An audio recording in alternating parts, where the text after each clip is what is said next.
इसके लिए जिस वाणी से नाम जप कर रहे हो यदि झूठ बोलोगे, अरे आश्चर्य होता है, झूठ बोल करके तुम सोच रहे हो हम संभाल लेंगे।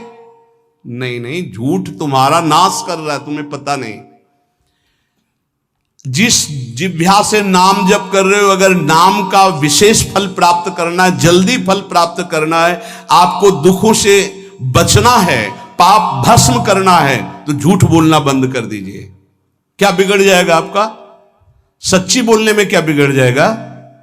सच्ची बोलना शुरू करोगे, हिम्मत नहीं रह जाएगी पाप करने की। ये जो पाप करने की तुम्हारी हिम्मत पड़ रही, झूठ बोलने के कारण पड़ रही। नहीं, असत्य संपातक पुंजा, सबसे बड़ा पाप झूठ बोलना। उससे क्या होता है? हर चीज हम छुपाना चाहते, किससे? उस सर्वज्ञ परमात्मा से, गुरुदेव से। नहीं, झूठ नहीं। नाम इसीलिए नहीं चल पा रहा, थोड़ी दिन नाम चलाएंगे छूट जाएगा, क्योंकि आप झूठ बोलते हैं, पापाचरण करते हैं। अगर नाम को चलाना है तो नारायण स्वामी जी कह रहे हैं, पहली बात मौन का आश्रय लीजिए, कम बोलिए, अधिकतर चुप रहना सीखिए, तभी नाम चला पाएंगे। जो कार्य कर रहे हैं आप उस पर ध्यान दें, उस कार्य को एकाग्रता पूर्वक करें, वाणी को मौन रखें, उस वाणी से धीरे धीरे नाम उच्चारण करें। कम से कम 24 घंटे में 4 घंटे मौन का तो सबको अभ्यास कर लेना चाहिए। 24 घंटे में 4 घंटे मौन का। तो ऐसे ऐसे बुद्धिमान हो कहेंगे हम 6 घंटे मौन रहते हैं। कब? बोले जब सोते हैं तब। आप 4 घंटे कह रहे हम 6 घंटे मौन रहते हैं। 24 घंटे में हम 6 घंटे मौन रहते हैं, बहुत बुद्धिमान है। बोले आप 4 घंटे कहते हम 6 घंटे मौन रहते हैं। तो कब आप मौन रहते हैं? बोले जब सोते हैं तो 6 घंटे सोते हैं, मौन ही रहते हैं उस समय। मौन जागृत की कह रहा हूं, 4 घंटे का। नारायण स्वामी के बहुत बड़े महापुरुष हुए, तुम 4 घंटे मौन का अभ्यास करो, ऐसा निकालो 2 घंटे, 2-2 घंटे करके 24 घंटे में 4 घंटे मौन। उस समय हम किसी से बात नहीं करेंगे, नाम जप करेंगे। कार्य करो, कार्य करने के लिए मना नहीं कर रहे हैं। कम बोलो। आजकल लोग अपनी जीवनी शक्ति को बोलने के द्वारा बहुत नष्ट कर रहे हैं, व्यर्थ की बातें करते रहते हैं। 4 आदमी चल रहे हो, आप पीछे चलिएगा, सुनते, बेमतलब की बातें। नाम जब नहीं होगा वो डिलीट नहीं होंगी, वैसे ही बनी रहेंगी, अगले जन्म के लिए तैयार हो रहा है। इसलिए नाम यदि सिद्ध करना है, नाम का फल लेना है, नाम का आनंद लेना है, तो वृथा भाषण बंद करो, बेकार की बात बंद करो। जितना कम बोलने से काम चल जाए उतना। सामने वाले को बोलने दीजिए, आप बीच में नाम चल रहा है जी, नाम चल रहा है। जब कोई आवश्यक बात हुई, पवित्र शब्द बोल दिया, नहीं चुपचाप सुनो। उसको लग रहा है कि आप संभाषण करो, मान लो रिश्तेदार है, नातेदार है, मित्र, अब आप व्यवहार में हैं, आप सीधे ये तो नहीं कह सकते हमसे बात मत करो, नहीं, हाँ बात कीजिए, लेकिन आप कम बोलिए, उसको बोलने दीजिए, आप नाम जप कीजिए, जरूरत भर बात कीजिए। बात में भगवान की चर्चा हो तो कोई बात नहीं, अगर प्रपंच की चर्चा है तो बचने की कोशिश कीजिए। अपने संबंधियों, अपने दोस्तों, अपने व्यवहारियों से व्यवहार, दोस्ती, संबंध शिथिल कीजिए, तभी नाम में प्रीति होगी। अगर ये अब हमारे दोस्त आ गए हैं तो फिर वो दोस्त छूट जाएगा नाम, अब बातें शुरू हो गई प्रपंच की। धन्य है ऐसी बुद्धि जो प्रियजनों से भी संभाषण केवल भगवत वाक्यों का, अन्यथा नहीं। इसीलिए इस मार्ग को वर्ण करना बहुत कठिन है। एक ऐसा तुम्हारा निवास स्थान होना चाहिए अलग, जिसमें अपने रिश्तेदार, नातेदार, व्यवहारियों का प्रवेश ना हो। आपकी शैया अलग होनी चाहिए। अगर नाम जापक नाम सिद्ध करना चाहता है, नाम का फल लेना चाहता है, नाम निरंतर चलाना चाहता है, तो जिस आसन पर आप बैठते हैं उसी में प्रपंची, विषयी, संसारिक वृत्ति वाले बैठेंगे तो भजन की वृत्ति नहीं बन पाएगी। एक ऐसा, वैसे होते हैं घरों में बैठने वालों का अलग, लेकिन साधन कक्ष अलग होना चाहिए अपना। किसी का यदि प्रवेश ना हो तो आप देखेंगे कि आपके साधन के परमाणु आपको वहां बैठते ही तत्काल विक्षेप रहित करके भजन में लगा देंगे। अगर घर में ऐसा कुछ ना हो तो एक आसन अपना अकेला रखिए, जिस पर आप शयन करें वो आसन केवल आपका ही होना चाहिए। अगर वो सार्वजनिक बैठने के लिए ही है, ऐसी व्यवस्था नहीं, तो आसन समेट कर अपना अलग रख दीजिए और दूसरे आसनों पर बैठा लिए, फिर वो आसन हटाकर जब आप शयन करें तो आपका आसन होना चाहिए। इसका बहुत बड़ा प्रभाव पड़ेगा।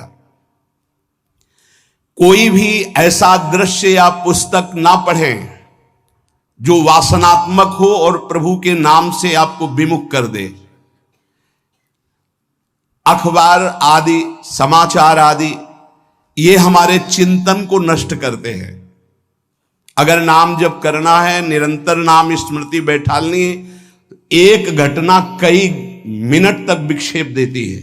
ऐसा हुआ, कैसे लोग हैं, अब उसमें तो समाचार ही हो रहे हैं, सैकड़ों बातें हो रही, पेपर है तो सैकड़ों बातें लिखी हैं, क्या क्या, अब वो सब दिमाग में भर गई। इतना व्यसन है किसी किसी को पेपर पढ़ने का, समाचार पत्र पढ़ने का, कि सुबह होते ही वो विरह में रहते हैं कि पेपर आ जाएगा। आया नहीं, मिला तो ऐसी एकाग्रता से पढ़ते हैं जैसे वेदांत चिंतन करने वाला वेदांत चिंतन। चश्मा लगा, चाय रखी, ठंडी हो रही, उससे मतलब बीच बीच में चाय और चश्मा से और पूरे दिमाग में वही। अब क्या करेगा, जो पढ़ा है उसका चिंतन बनेगा, वही बोला जाएगा। अब जहां चार मिले तो तुम्हें पता है, उत्तर प्रदेश में ये हुआ, मध्य प्रदेश में ये हुआ, चर्चा दिमाग। नाम जापक पूज्य श्री नारायण स्वामी कह रहे हैं, अखबार पढ़ना, दुनिया भर की प्रपंच की जिसमें बातें हैं, ऐसे समाचार, ऐसे टेलीविजन देखना, ये तुम्हारे हृदय में नाम नहीं चलने देंगे, तुम्हारी स्फुरणा को गंदी कर देंगे, बेकार का वक्त खराब होगा। इसलिए अगर आपको पढ़ना ही है तो धार्मिक ग्रंथों को पढ़िए, अपने इष्ट संबंधी ग्रंथों को पढ़िए नाम जपने के लिए। किसी को कभी वचन न दें। पांचवा, बहुत बहुत पॉइंट की बात करें, यदि आपने किसी को वचन दे दिया और पूरा नहीं किया तो भजन का फल वहां जाएगा, ध्यान रखना। यही हमसे सब त्रुटियां होती रहती है अपने लोगों से।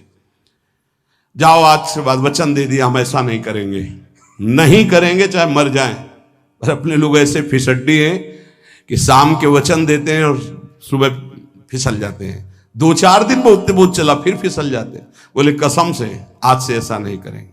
तो आप इसको खिलवाड़ न समझे, आपके सुकृत नष्ट हो रहे हैं, वासना आपके सुकृतों को नष्ट कर रही। दूसरा, जैसे आपने किसी से कहा कि मैं शाम के 5 बजे आ जाऊंगा, तो 5 बजने में 5 मिनट कम होने पर आपको पहुंच जाना चाहिए, 5 मिनट ओवर होने पर नहीं, उसके पहले ही आपको ऊपर। यह संतों के जीवन में देखा गया है। समय का बहुत बड़ा जीवन में अस्तित्व है। अगर आप किसी को समय दें, फिर उसमें प्रमाद स्थिति नहीं होनी चाहिए। 5 मिनट पहले पहुंचिए। समय दिया है किसी को तो 5 मिनट पहले उसको इंतजार ना करना पड़े।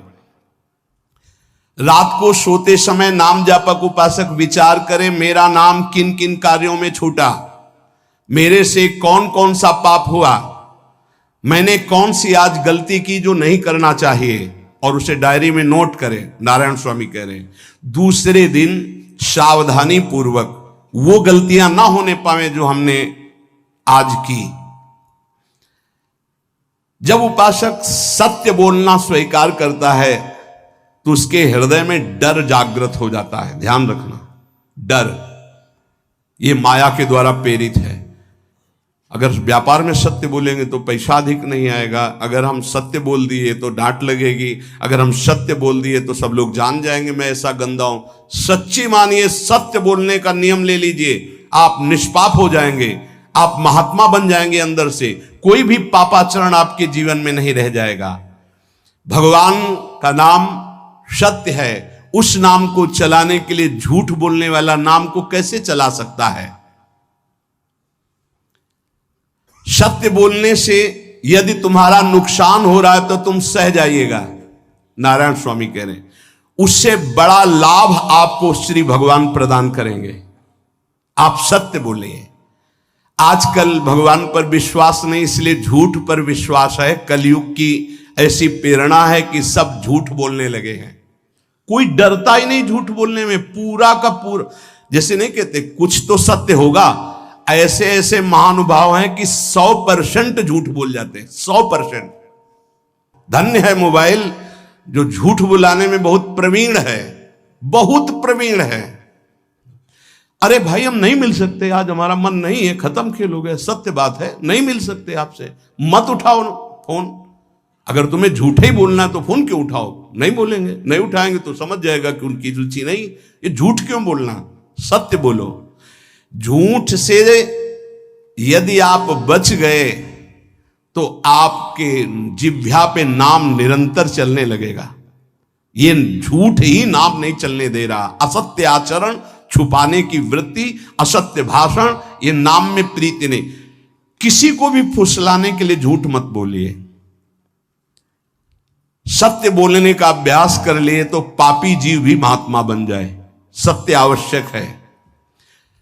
एक बड़े कागज पर ऐसी जगह लिख के रख लो जहां तुम उठते बैठते देखते हो कि मुझे सत्य बोलने का नियम लेना है, झूठ नहीं बोलना है। सत्य साधन कर लो, फिर देखो नाम कैसे चलता है।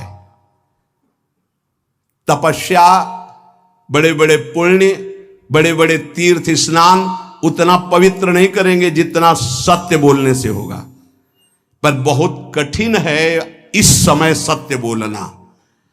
मतलब बात बात पे असत्य का ही वर्ताव हो रहा है, असत्य का अच्छा, ये कोई संसारी आदमी में नहीं, कुछ ऐसे होंगे जो सत्य की वार्ता करते नहीं। प्रायः क्या जाता है, झूठ बोलने में बोल दिया और सामने वाला राजी हो गया, हम निकल गए। लेकिन सत्य ना होने के कारण आप में सत्य आचरण, सत्य स्वरूप भगवान का नाम, भगवान को कहा गया सत्य नारायण, वो नाम नहीं चलेगा। भजन करने का पहला साधन है सत्य बोलना। जबान से सत्य बोला जाए। और भजन की संख्या प्रारंभ में जरूर लेनी चाहिए। यदि 10 माला का नियम लिया, 20 माला का नियम लिया, तो उसे निर्वाह करो। जैसे यहां शरणागति मंत्र मिलता है तो 11 माला प्रारंभ में दी जाती कि आपको करना ही है, ज्यादा हो जाए वो ठीक, 11 से कम वो कभी जीवन में नहीं।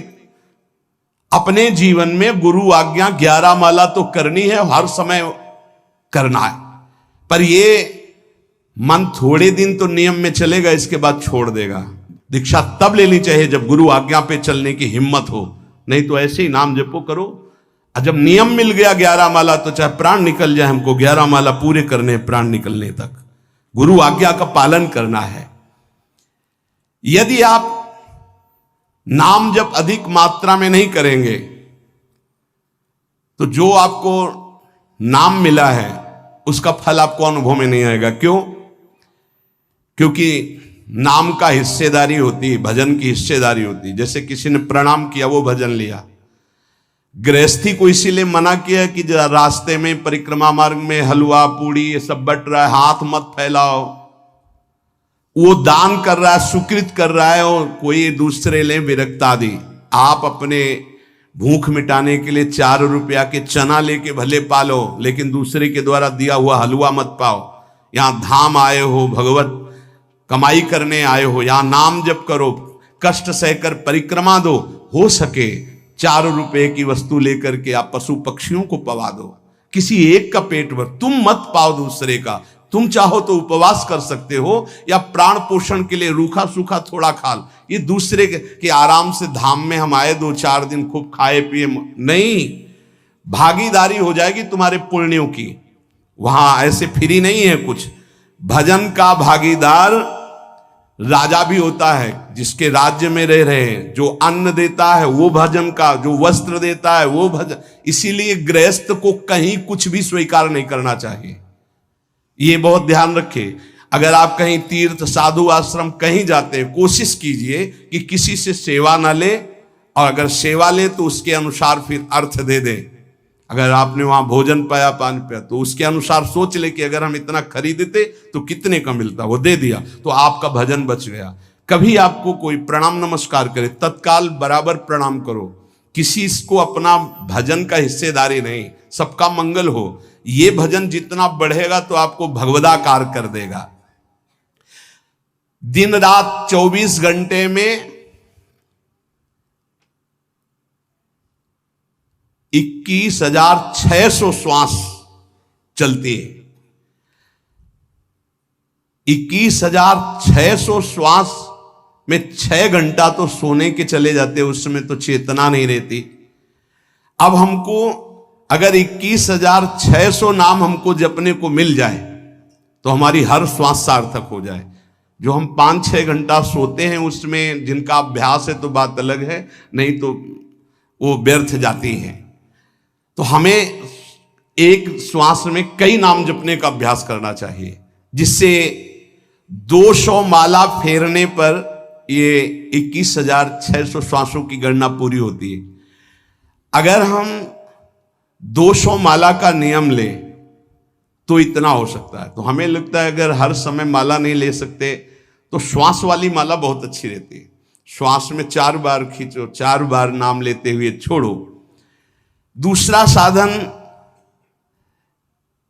एक छोटी माला ले ले, जो आजकल तो काउंटर चला है। काउंटर में ज्यादा सुविधा संसार के क्रियाओं में रहने वालों को होती कि किया अपनी जेब में डाल लिया। तीसरा साधन वो बहुत कठिन है, मन की वृत्ति से नाम जप करना। माला, श्वास और मन की वृत्ति, उसमें श्वास की भी गणना का ध्यान नहीं रहता, उसमें केवल चिंतन होता है,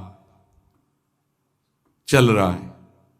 पर ये आखिरी स्थिति होती, इसी के बाद वो परिपक्व अवस्था को होता है।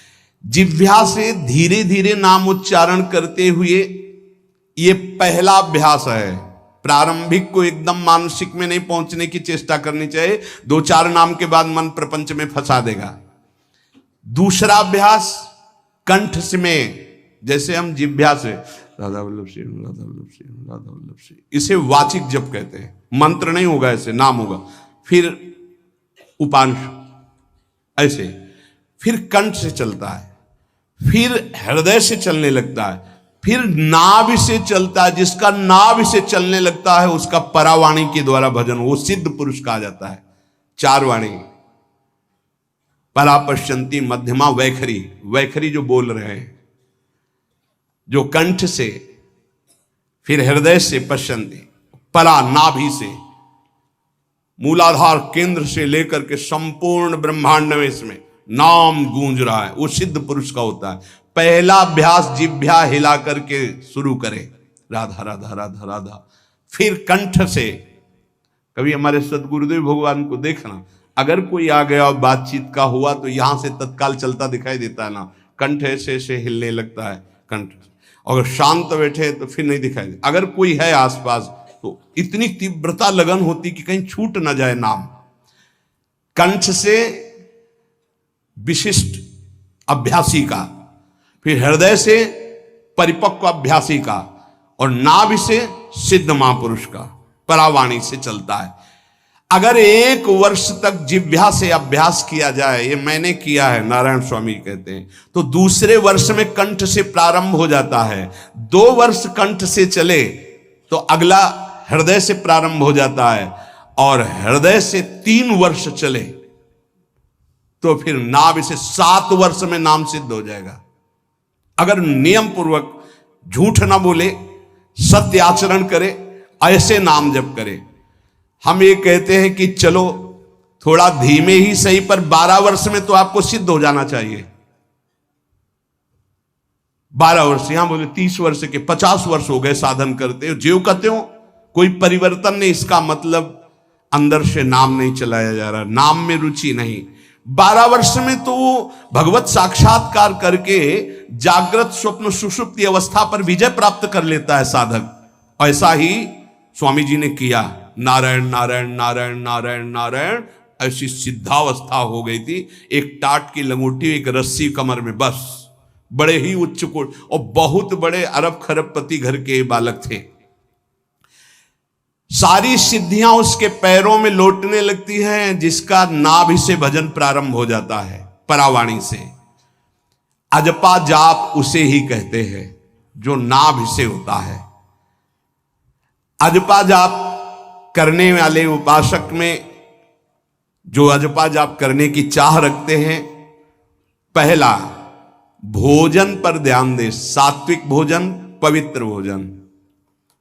भाई नाम का स्वाद नहीं मिला तो कुछ लोग जो है बहुत प्रसन्न होते हैं जब सांसारिक पदार्थ आता है।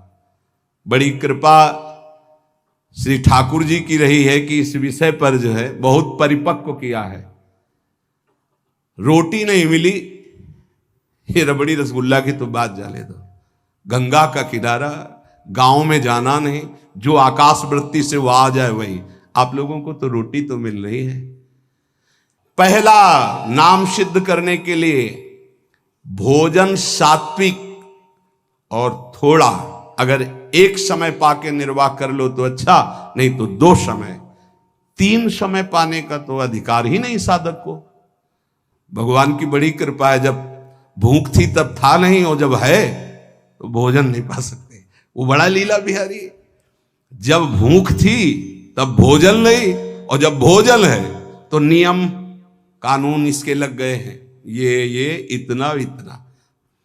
दूसरा, पहला भोजन पर पवित्र। देखो नाम जप के लिए बहुत आवश्यक है, यही जीवन है कि अगर आप नाम जप करने लगे तो हमारा बोलना, हमारा जीना सार्थक हो जाएगा। अगर नाम जप आपको करना है तो पवित्र भोजन होना चाहिए। 2 टाइम भोजन पाना है तो थोड़ा थोड़ा पाओ, पेट ना भरने पाए, ऐसा ना लगने की वजन बढ़ गया है।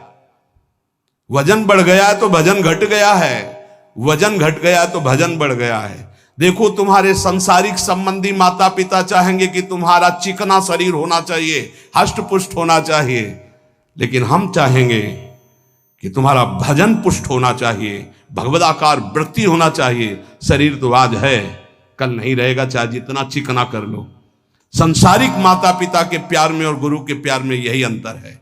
वो आपके स्वरूप को पुष्ट करेगा तो शरीर तो अपने आप, मन प्रसन्न है तो वो स्वस्थ है, अस्वस्थ होने पर भी स्वस्थ है। अगर शरीर स्वस्थ है और काम वासना है, नाना प्रकार की चिंताएं, ये थोड़ी माता पिता दूर कर पाएंगे। वो तो तपस्या और साधना से ही दूर होती है, ध्यान रख लीजिए। अधिक भोजन पाना, शरीर को बहुत पुष्ट बलवान कर लेना, तो हर इंद्रियों को भोग देना पड़ेगा आपको। वो कोई तपस्वी होता है, जो तपस्वी होता है वो संयमी होता है, जो संयमी होता है उसके चर्बी नहीं होती, ध्यान रखना। युक्ताहार विहार से, प्राण पोषण के लिए केवल शरीर में अन्न जाए तब नाम में प्रीति होगी। खाते खाते अनेकों जन्म व्यतीत हो गए, वर्षों व्यतीत हो गए, अरे अब तो भजन कर लो, कहां तक खाओगे? ये नरक कुंड है, डाला विष्ठा बन गया। नींद, एक नियम बना लो कि इतना ही सोना है। पता नहीं सोने में कौन सा सुख, नींद में केवल एक बात का सुख होता है, आपका संसार का चिंतन नहीं होता, तो आप जो शांत रहते हैं वो सुख होता है, लेकिन वो तमोगुणी सुख है। अगर आप जागृत में संसार का चिंतन न होने दें और भगवत चिंतन कर रहे हैं तो आप महापुरुष हो जाएंगे। सो सो के जीवन क्यों बर्बाद करते हैं? एक टाइम रखिए सोने का, बस। ये कोई तुम्हारा सुख नहीं है, ये तमोगुणी सुख है। निद्रा आलस्य प्रमादोत्तम तत्तामस मुदाहृतम। और एक बात समझ लो, यद तज्ञे विस्मि परिणामे अमृतोपमम, जिसमें विष जैसा शुरुआत में लगता है उसका परिणाम अमृत होता है, और जिसकी शुरुआत अमृत जैसी लगती है उसका परिणाम विष होता है। प्रातःकालीन उठ करके सत्संग में आना विष जैसा लगता है, लेकिन उठ के आ रहे हो तो इसका फल अमृत होगा। ब्रह्म मुहूर्त में सो रहे हैं, जीवन बर्बाद कर रहे हैं, अरे ब्रह्म मुहूर्त में उठिए, स्नान कीजिए और सच्चिदानंद भगवान में चित्त को जोड़िए। ये विष जैसा लगता है, परिणाम अमृत जैसा होता है।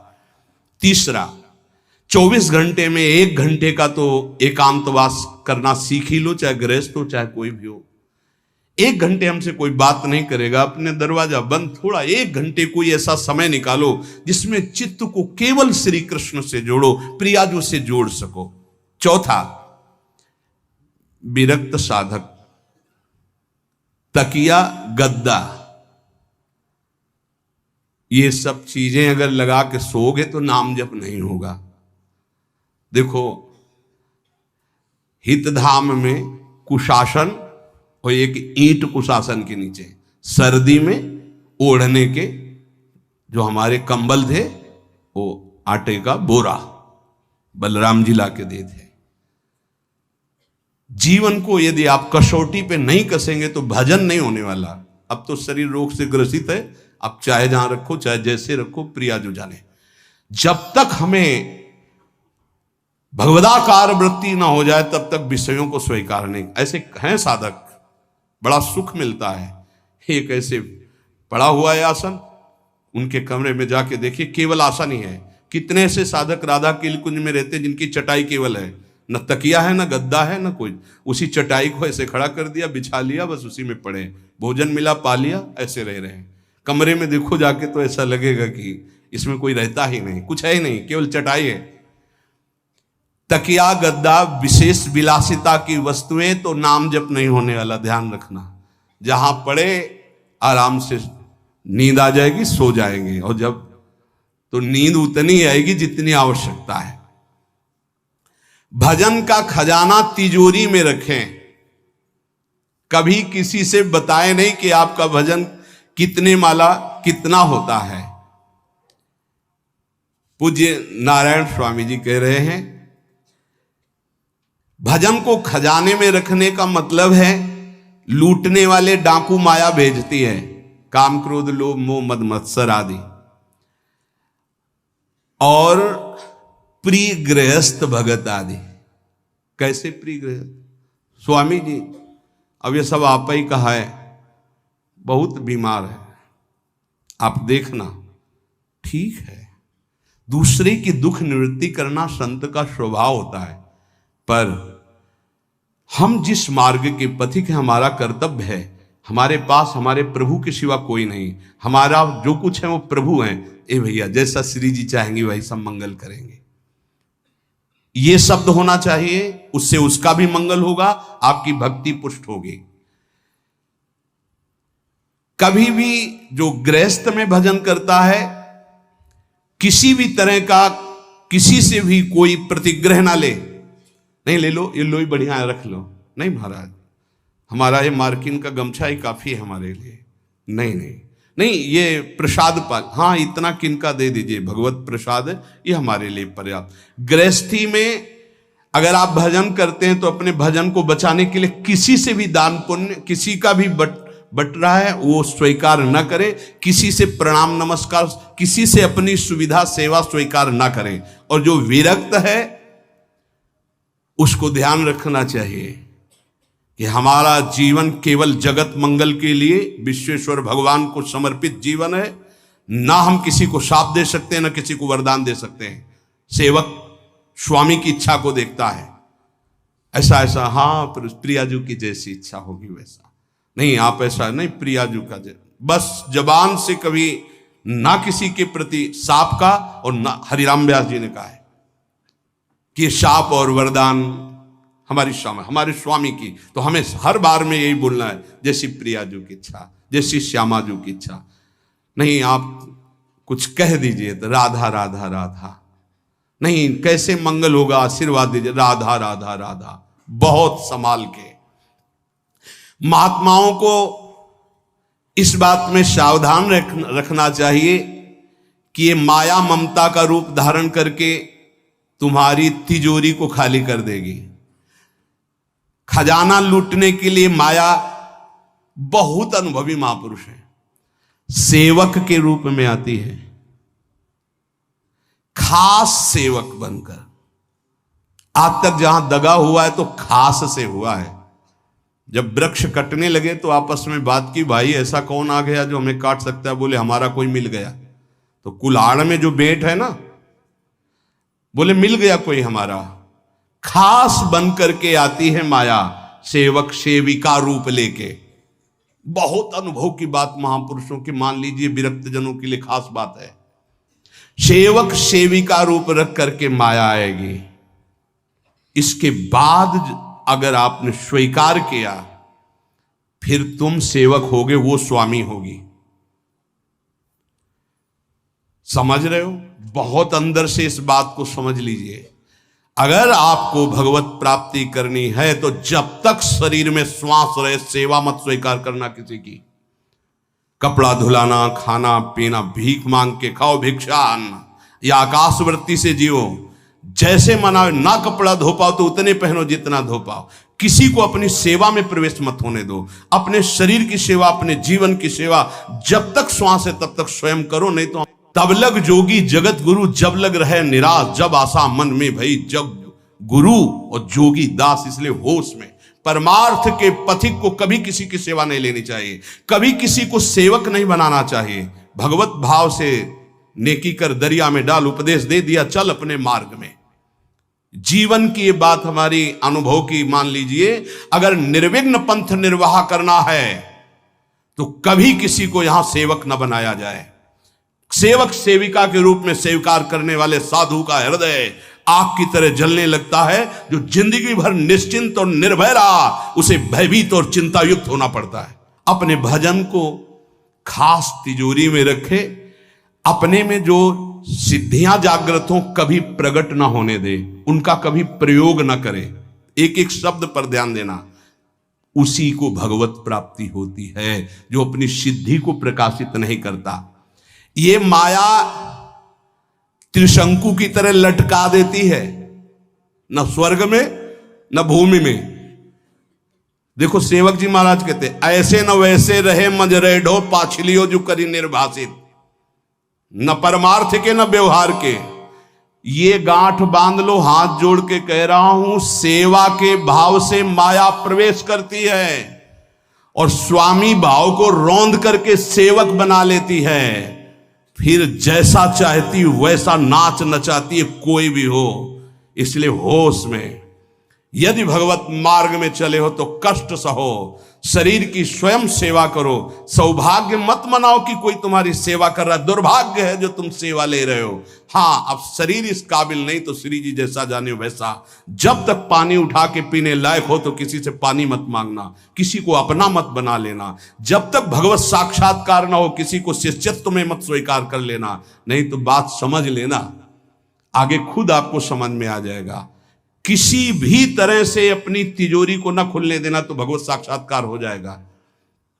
बोले नहीं हमारा तो परहित की भावना और प्रचार करना है, तो है क्या तुम्हारे पास प्रचार करने के लिए? परहित की भावना के लिए है क्या तुम्हारे पास? जब तक सर्वत्र श्री कृष्ण का अनुभव नहीं हो जाता तब तक उसमें कोई सामर्थ्य नहीं होती। और जब सर्वत्र वासुदेव का अनुभव करता है तो उद्धार किसका करना है? विचार करके देख लीजिए। फिर वो स्वांता सुखाए तुलसी रघुनाथ गाथा। इसलिए भजन के खजाने को बचा के रखो। रूखा सूखा टुकड़ा खा करके गंगा जल यमुना जल का आचमन करके जीना सीखो। अच्छे अच्छे पदार्थ सामने होने पर वही पदार्थ स्वीकार करो जिससे तुम्हारी जिह्वा रुचि ना कर पावे। ये दुष्ट है, इस दुष्ट को दंड दो। नारायण स्वामी जी ने कहा है, आगे हमने कल चिंतन में पढ़ा था, कह रहे हैं कि हमने इसको कैसे वश में किया। जहां गरम जलेबी बनती थी वहां खड़े हो जाते थे, कहते देखो कितनी बड़ी हाल है, नहीं मिलेगी तुझे, चलो। पूरी बाजार में घुमाते थे और कहीं भी इसको नहीं। और अगर संयोग वसात मिल जाती थी तो गंगा